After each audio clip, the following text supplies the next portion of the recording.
तो उसके लिए फिर हमको ये जो दुख शांति का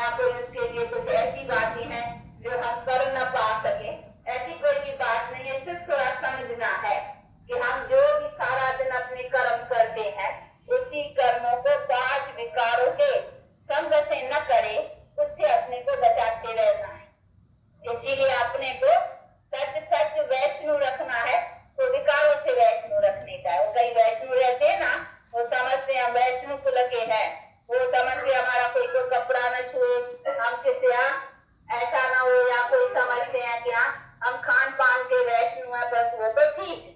परंतु साथ जब तक विकारों का वैष्णुपन अर्थात विकारों को आत्मा छुए नहीं, ऐसा अपना परहेज रखने की, तो वो परहेजी हमको जो है ना वो ऊंचा उठाएगी। इसलिए अपना भी पुरुषार्थ है विकारों से वैष्णु अथवा विकारों का विरुद्ध।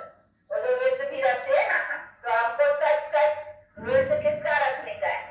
विकारों का। ये 5 ही विकार है, इसी से ही हम दुख उठाते हैं।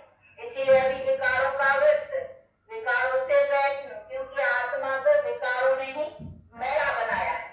तो मैल जो चढ़ी है वो विकारों की चढ़ी है, नहीं बाकी और कोई चीज की मैल थोड़ी है, ये विकारों की। तो अभी हमको स्वच्छ भी होना है, तो इस मैल को निकालना है। अभी उसी मैल के निकालने के लिए ये ज्ञान और योग है। उसको गंगा नहाने से या पानी में नहाने से कोई मैल विकारों की नहीं धोई जा सकती है। उसको धोने के लिए तो फिर हमको ज्ञान और योग का बल चाहिए। इसीलिए बैठ कर करके अभी ये ज्ञान और योग का मतलब ही है उस परम पिता परमात्मा को याद करना। योग का मतलब ये नहीं है कि आसन लगाना या कोई किसी मूर्ति का बैठ कर करके ध्यान करने का है, नहीं। ये है हमको चलते फिरते खाते पीते उस परम पिता परमात्मा की याद रखनी। परंतु वो भी याद तभी हो सकेगी जब पहले पहले उनका परिचय होना चाहिए। पहली तो बात ये समझने की कि परमात्मा क्या है, क्योंकि परमात्मा कहीं जो समझते हैं कि सभी जो रूप है वो परमात्मा के हैं, परंतु नहीं। परमात्मा जिसको निराकार कहा जाता है, उस निराकार का भी ज्ञान होना चाहिए कि निराकार परमात्मा कौन सी चीज है। तो निराकार परमात्मा कौन सी चीज है, वो तो हमारी पास भारत में उसकी प्रतिमा की भी मान्यता है, जिसको शिवलिंग कहा जाता है। पर तो कई इस शिवलिंग के प्रतिमा का भी अर्थ नहीं समझते हैं। वो तो समझते हैं शिव और शंकर जो है ना वो एक ही है। वो जो आकार का भी देखते हैं, वो जटाएं बताएं सांप आंख पड़ा हुआ होता है, मूर्ति दिखलाती है।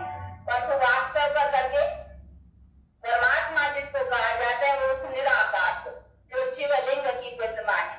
आप लोगों ने देखा होगा वो रामेश्वर का भी एक मूर्ति दिखलाती है। यहाँ कई मूर्तियों में ऐसा भी है कि सभी देवताएं जो है ना वो शिवलिंग के आगे हाथ जोड़ करके खड़े हैं। उसमें कृष्ण, राम आदि सब, ब्रह्मा विष्णु शंकर सभी देवताएं आ जाते हैं जो शिवलिंग की बैठ करके मान्यता करते हैं। तो उससे सिद्ध होता है कि सभी देवताओं के भी ऊपर वो निराकार परम पिता परमात्मा है, जिसकी का मान्यता देवता भी करते हैं। तो ये समझने की बातें हैं कि हमारा परम पूज्य परम पिता जिसको कहा जाता है वो सब का पिता, देवताओं का भी पिता उसी निराकार परमात्मा को कहेंगे। तो वो जो शिवलिंग की प्रतिमा है असल में ये यादगार है उसी निराकार परमात्मा की। तो निराकार परमात्मा जिसको ज्योतिर्लिंगम कहा जाता है अथवा ज्योति रूप, परंतु वो लिंगाकार को या स्टार लाइट बिंदियां है तो एकदम छोटी सी। तो ये सभी चीजें समझने की कि उसी निराकार परम पिता परमात्मा, जो हम आत्मा भी वैसे निराकार है। आत्मा को भी तो इस आंखों से नहीं देखा जाता है ना, ये तो शरीर है जो इस आंखों से देखा जाता है, लेकिन आत्मा को इस आंखों से नहीं देखा जाता है, तो उसको भी निराकार कहेंगे। निराकार का मतलब ये नहीं है कि इसका कोई आकार नहीं है। कहीं ऐसे समझते हैं कि उसका कोई शेप, कोई आकार कुछ है ही नहीं उनका, परंतु नहीं, निराकार का मतलब ही है कि हाँ ये मनुष्य जैसा उसका शेप या शक्ल नहीं है, बाकी उनका अपना आकार अथवा ज्योति रूप निराकार जिसको कहा जाता है वो है तो जरूर। ऐसे बिना आकार या बिना कोई या रूप के कोई चीज है ही नहीं। ये जो आवाज है ना बोलते हैं तो इसका भी रूप है। अगर इसका रूप नहीं होता ना तो लंदन में बोलते हैं, गीत गाते हैं हम रेडियो के जरिए, यहाँ जो सुनते हैं तो नहीं तो सुन नहीं सके। तो उनका भी रूप है जिसको अंग्रेजी में वेव्स कहते हैं।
तो अभी उसी बात से कहते रिलेशन, तो रिलेशन कहो या कनेक्शन कहो या योग कहो, बात एक ही है।